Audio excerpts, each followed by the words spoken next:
സിനിമയുടെ ഇനിയുള്ള 10 വർഷം നിർണ്ണയിക്കുന്ന ലോക ചാപ്റ്റർ 1 ചന്ദ്ര ഇന്ന് 29 ദിവസങ്ങൾ പിന്നിട്ടിരിക്കുകയാണ്. ലോക കൊണ്ടുവരുന്ന മാറ്റങ്ങൾ ഇനിയുള്ള കാലങ്ങളിൽ മലയാള സിനിമയിൽ പ്രതിഫലിക്കും. ലോകയുടെ 29ാം ദിവസത്തെ കളക്ഷൻ റിപ്പോർട്ടുകൾ നമുക്ക് നോക്കാം. ഈ ഒരു വ്യാഴാഴ്ചയും ചിത്രത്തിന് മികച്ച രീതിയിലുള്ള കളക്ഷൻ നേടാൻ കഴിഞ്ഞു. ഇന്നത്തെ ഇതുവരെയുള്ള ട്രാക്ക്ഡ് ഡീറ്റെയിൽസ് പ്രകാരം 31,000-ന് മുകളിലുള്ള ടിക്കറ്റുകളാണ് വിറ്റുപോയത്. ഷോകൾ ട്രാക്ക് ചെയ്യപ്പെട്ടിട്ടുള്ളത് 1018ഓളമാണ്.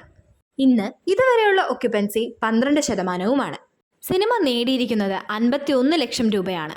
ഈ ഒരു ട്രാക്ക്ഡ് കളക്ഷൻ റിപ്പോർട്ടുകൾ പ്രകാരം ഇന്നത്തെ ഫൈനൽ ഗ്രോസ് 75 ലക്ഷം കഴിയും. ഈ ഒരു വ്യാഴാഴ്ച മികച്ച ഹോളിലാണ് സിനിമയ്ക്ക് തിയേറ്ററുകളിൽ കാണാൻ കഴിയുന്നത്. ഇനിയുള്ള വെള്ളി, ശനി, ഞായർ ദിവസങ്ങളിൽ സിനിമയ്ക്ക് കളക്ഷൻ ഉയരും എന്ന കാര്യത്തിൽ യാതൊരുവിധ സംശയവുമില്ല. 28 ദിവസങ്ങൾ കൊണ്ട് കേരള ബോക്സ് ഓഫീസിൽ നിന്ന് 107.43 കോടിയാണ് ചിത്രം നേടിയിരിക്കുന്നത്.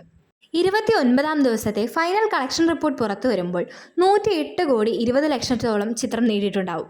ഇൻഡസ്ട്രി ഹിറ്റിലേക്കുള്ള സിനിമയുടെ ദൂരം 10 കോടിക്ക് താഴേക്ക് മാറിയിരിക്കുകയാണ്. 28 ദിവസങ്ങൾ കൊണ്ട് വേൾഡ് വൈഡ് ആയിട്ട് ചിത്രം നേടിയിരിക്കുന്നത് 279 കോടി 30 ലക്ഷം രൂപയാണ്. 29ാം ദിവസത്തെ ഫൈനൽ കളക്ഷൻ റിപ്പോർട്ട് പുറത്തു വരുമ്പോൾ 280 കോടി 80 ലക്ഷം രൂപ ചിത്രം കടക്കും. ലോകയ്ക്ക് എറണാകുളത്ത് നാളെ മുതൽ 120-ന് മുകളിൽ ഷോകൾ ആഡ് ചെയ്യുന്നു എന്നുള്ള റിപ്പോർട്ടാണ് ഇപ്പോൾ പുറത്തു വരുന്നത്. ലോക 5ാം വാരത്തിലേക്ക് കടക്കുമ്പോഴും 300-ന് മുകളിലുള്ള സ്ക്രീനുകളാണ് ഇത് പ്രദർശിപ്പിക്കുന്നത്. പൂജ ഹോളിഡേയ്സ് കഴിയുമ്പോഴേക്കും ലോക കേരള ബോക്സ് ഓഫീസിൽ നിന്ന് 116 കോടി നേടുമെന്നാണ് പ്രതീക്ഷിക്കുന്നത്.